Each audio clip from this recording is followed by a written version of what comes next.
Aujourd'hui, Dieu parle par l'intermédiaire de sa sentinelle afin que vous puissiez savoir quand le Christ est sur le point de revenir. Apprenez à rester spirituellement vigilant afin que la seconde venue de Jésus-Christ ne vous prenne pas par surprise, maintenant sur la clé de David avec Gérald Fleury. Bonjour à tous. Eh bien, la Russie effraie maintenant l'OTAN avec une troisième guerre mondiale. Et son ministre de la Défense, Sergueï Lavrov, a déclaré que oui, c'est très sérieux, c'est réel, et nous ne pouvons pas le sous-estimer. Le Centre de recherche sur les relations internationales de Harvard a publié un rapport selon lequel si Vladimir Poutine devait choisir entre perdre la guerre en Ukraine et l'intensifier, il y aurait 3 chances contre une qu'il l'intensifie. C'est leur avis, bien sûr. Un autre rapport dit que l'Occident envoie des armes lourdes à l'Ukraine, sauf l'Allemagne. Pourquoi cela? Nous voyons ici en partie l'Allemagne trahir l'Occident. C'est un signe horrible de ce qui va arriver dans le futur. Et c'est quelque chose dont nous vous parlons depuis 75 ans. Comment pouvons-nous le savoir? Eh bien, c'est juste là, dans la prophétie biblique. Un autre rapport dit que l'Allemagne a été prise en flagrant délit de double jeu sur l'Ukraine. Il faisait double jeu sur l'Ukraine.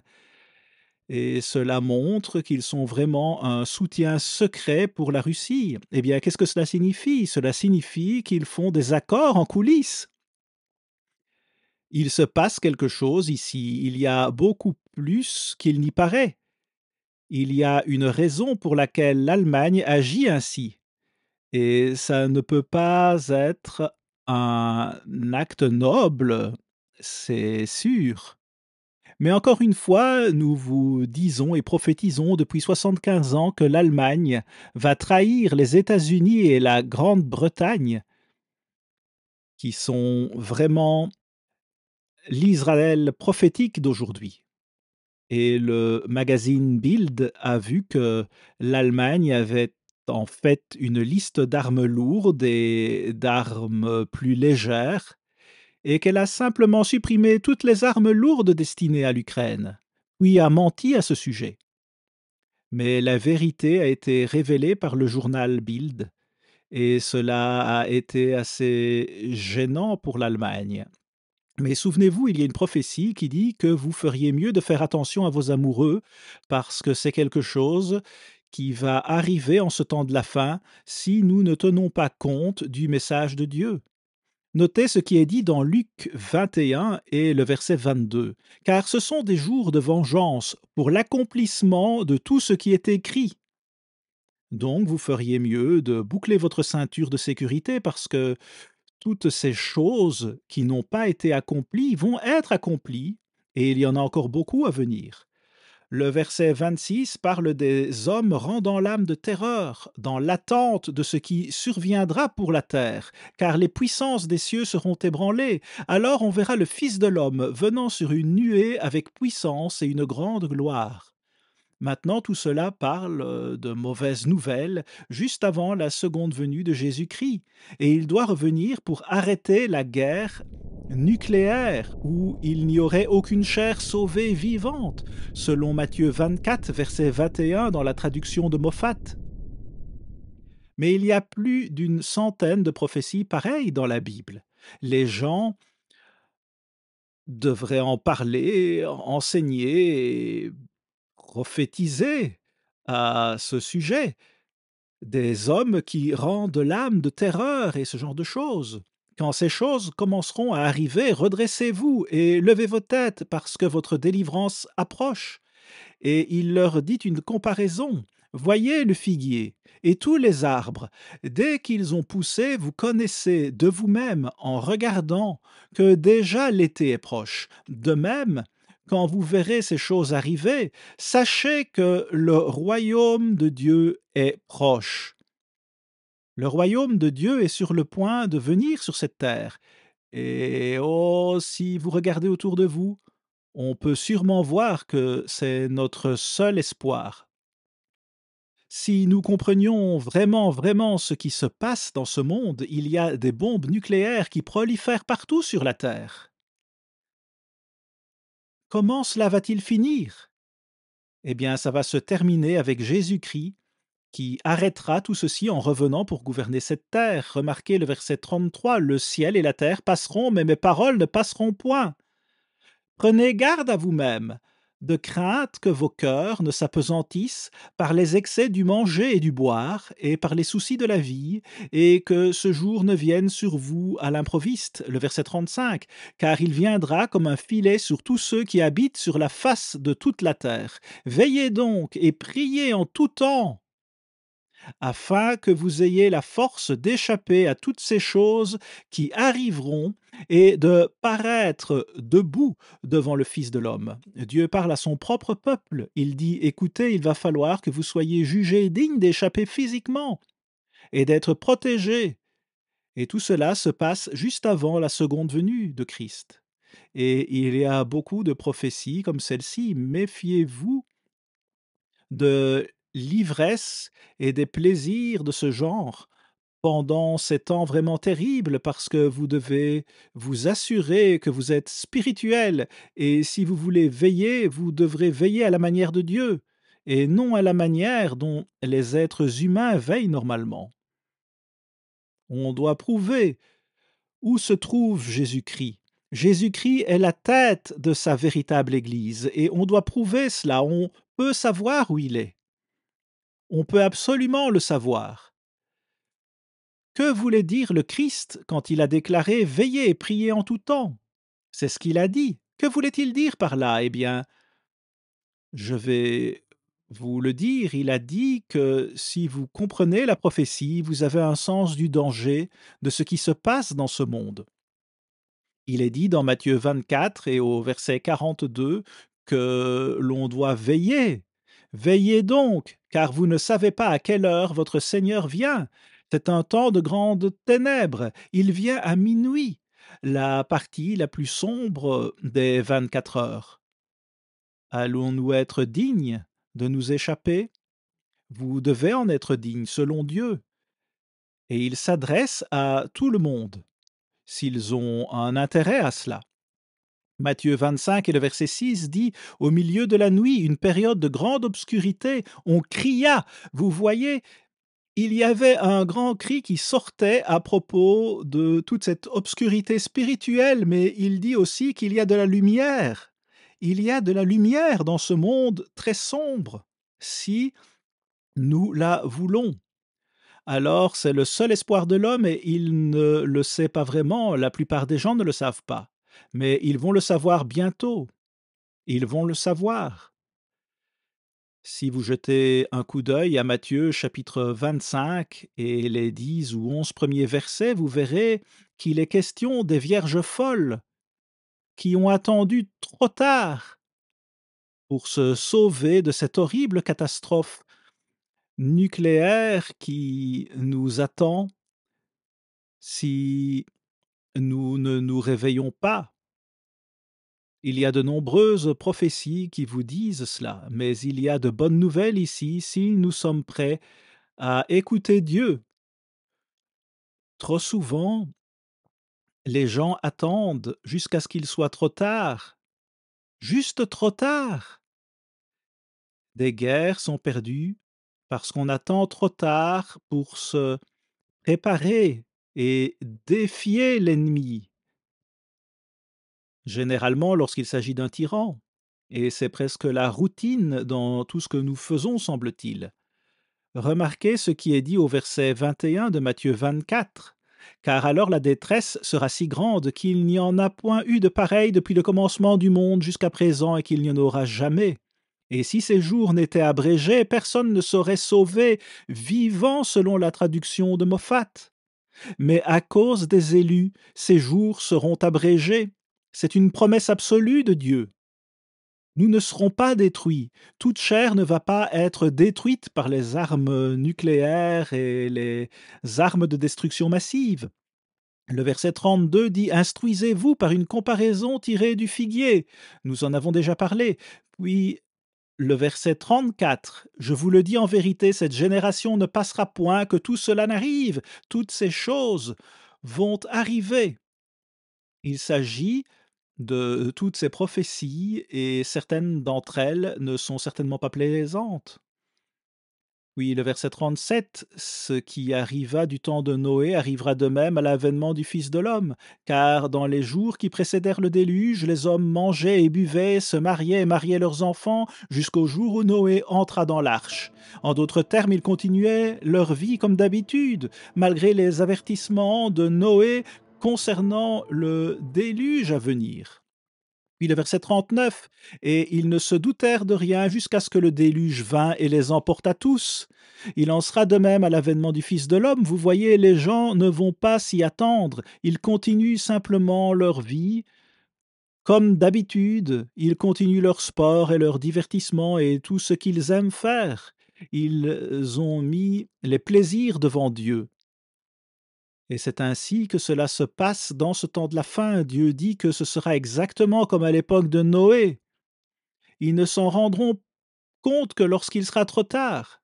Trop tard. Pierre dit de veiller pour prier. Qu'est-ce que cela veut dire, veiller pour prier? Eh bien, veiller pour prier, en d'autres termes, cela signifie avoir un contact avec Dieu. C'est l'acte de veiller. Vous devez atteindre Dieu et le laisser vous montrer où nous en sommes, afin que nous ne soyons pas trompés. Seul Dieu peut révéler où nous en sommes dans la prophétie biblique et ce que signifient tous ces événements mondiaux en ce moment. Nous pouvons savoir tout cela si nous le voulons. C'est juste là dans nos Bibles si nous sommes prêts à le prouver. Je vais vous le montrer ici. Regardons Ésaïe 56 et le verset 9.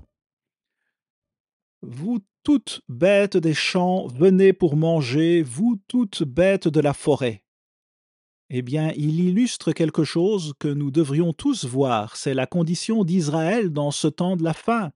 Et si vous ne savez pas qui est Israël, commandez notre livre Les Anglo-Saxons selon la prophétie et il vous expliquera cela en détail. Ce passage dit ici qu'il y a toutes sortes de bêtes qui entourent la maison, ce qui est un type d'Israël, et il y a des chiens de garde qui sont endormis. Ils sont aveugles et ils n'aboient pas. Ils ne peuvent pas aboyer. Savez-vous pourquoi ils ne peuvent pas aboyer? C'est ce qui est dit dans ce passage. C'est parce qu'ils ne savent pas quel est le plan de Dieu. Et ils ne savent pas ce que signifient tous ces événements. Ce n'est pas une vraie sentinelle, c'est un symbole des problèmes que rencontrent nos nations aujourd'hui, les nations d'Israël. Les bêtes entourent la maison, c'est un symbole de tout ce qui arrive en ce moment à Israël, l'Israël prophétique. Et vous devez savoir qui c'est. Nous expliquons cela partout dans notre littérature. Mais remarquez ce qui est dit au verset 9 en parlant de toutes les bêtes des champs qui viennent pour dévorer. Verset 10, ces gardiens sont tous aveugles, sans intelligence. Ils sont tous des chiens muets, incapables d'aboyer. Voilà, ils ne savent pas aboyer. Ils ont des rêveries, se tiennent couchés, aiment à sommeiller. Ils veulent une vie facile. Ils veulent des choses douces. Et ils ne peuvent pas comprendre parce que Dieu ne révélera jamais sa vérité à ceux qui vivent comme ça, ou aux dirigeants comme ça, ou aux sentinelles comme ça. Ces gens-là ne vous diront jamais ce que Dieu prévoit pour l'homme, ni quelle punition Dieu donne parfois. Ils ne peuvent même pas aboyer. Ils ne peuvent même pas aboyer parce qu'ils ne savent pas quoi aboyer. Ils sont trompés sur la signification de tous ces événements et ils essayent de vous annoncer de bonnes nouvelles disant que tout va bien se passer, mais ce n'est pas le cas. C'est farouchement effrayant et nous devons avoir ce sens du danger et savoir ce qui se passe pour pouvoir aller vers Dieu. Et il dit qu'il nous protégera. Il s'occupera de nous comme il l'a toujours fait lorsqu'on lui obéit. Mais réfléchissez, Pourquoi le chien ne peut pas aboyer comme ça, comme il le devrait? Parce que la vérité ne lui est pas révélée, comme elle est révélée à la seule sentinelle de Dieu, c'est au singulier. Ésaïe 21 et le verset 6 parle de la sentinelle et ce mot signifie briller, être lumineux, mettre en lumière. Nous avons besoin de cela. Nous avons besoin de la lumière, nous devons briller, nous avons besoin de voir dans l'obscurité. Cette obscurité est la pire de toutes. Le verset 6 d'Ésaïe 21 dit: Va, place la sentinelle. Une seule sentinelle, c'est au singulier. Va, place la sentinelle, qu'elle annonce ce qu'elle verra. Vous voyez, Dieu peut mettre en place une sentinelle. Verset 10. Ce que j'ai appris de l'Éternel des armées, Dieu d'Israël, je vous l'ai annoncé. Je l'ai entendu de Dieu, il me l'a donné. Je l'ai entendu et je vous l'ai annoncé. Et c'est surtout cela dont nous avons besoin. Le lexique de Genésius dit ceci du mot sentinelle: garder, mettre à l'abri, préserver, conserver la tendresse. Dieu veut nous protéger. Le verset 7 dit que cette sentinelle écouta diligemment, avec grande attention. Il a vraiment prêté attention à ce que Dieu disait. Et il faisait diligemment attention. C'est assez impressionnant. En d'autres termes, les gens devraient pouvoir se tourner vers le peuple de Dieu et le message de Dieu et être sûrs qu'ils parviennent vraiment à la source des nouvelles et à sa signification. La plupart des gens n'en savent pas la signification et nous devrions tous la savoir. Nous devrions la savoir. Remarquez Ézéchiel 33 et le verset 7. Et toi, fils de l'homme, je t'ai établi comme sentinelle sur la maison d'Israël. Tu dois écouter la parole qui sort de ma bouche. C'est une sentinelle au singulier. Et Dieu dit, tu écoutes la parole qui sort de ma bouche, car Dieu choisit une sentinelle pour ce temps de la fin. C'est dans le contexte du temps de la fin. Et les avertir de ma part, ça parle de Dieu. Le message vient de Dieu. Il y a un message de Dieu qui est proclamé et donné au peuple de Dieu aujourd'hui. C'est ce que dit votre Bible. C'est ainsi, et cet homme, cette sentinelle est choisi par Dieu. Et il révèle ce qui vient et comment vous pouvez vous protéger et comment je peux vous protéger si vous prêtez attention à ce message. Donc cet homme, au verset 8 et 9, avertit les méchants d'Israël et cela fait en sorte que sa vie soit épargnée physiquement. Et c'est comme ça, Dieu dit, bon, si je te donne un message, tu le délivres. Mais si tu le délivres, tu vas vaincre et tu vas partager le trône de David avec Jésus-Christ pour toujours et régner sur la terre et l'univers entier. Tout cela, si nous soutenons son message et le transmettons, c'est le genre de récompense qu'il donne à ces gens. Dieu a mis en place une seule sentinelle, c'est au singulier. Dieu l'a mis en fonction, Dieu a fait tout cela, mais de quel sujet la sentinelle parle-t-elle au peuple? Que dit la sentinelle au peuple? Eh bien, allons y jeter un coup d'œil. La chose dont nous devons être conscients est que cela sort directement de la bouche de Dieu.